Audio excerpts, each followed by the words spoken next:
is pro-life, pro-homeschooling, pro-faith-based initiatives, author in Washington. His, well, I guess, kind of cut to the chase, I just want to introduce the next President of the United States, your friend and mine, Dr. Ron Paul. In the district, in order to, present the case for the Constitution and limited government, it has been challenging.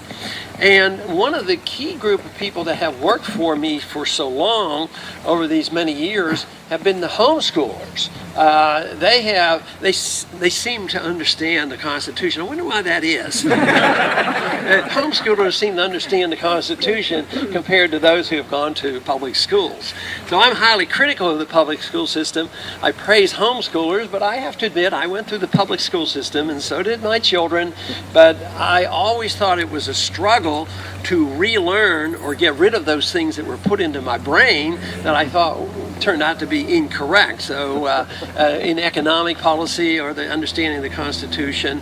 So that is why, I have a lot of optimism, and one of them has to do with the homeschoolers.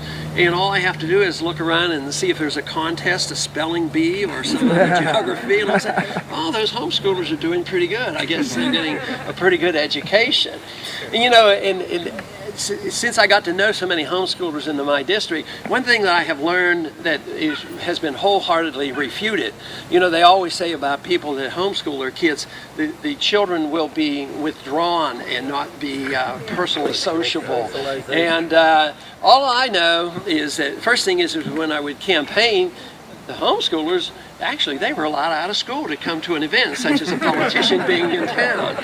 And lo and behold, I knew if there was a rally or something and somebody 8, 10, 12, or 14 stood up and asked a question, a very intelligent question, I didn't have to ask where they were getting their education. So the poise that they have and all, it's just been remarkable. But, it is reassuring to know this.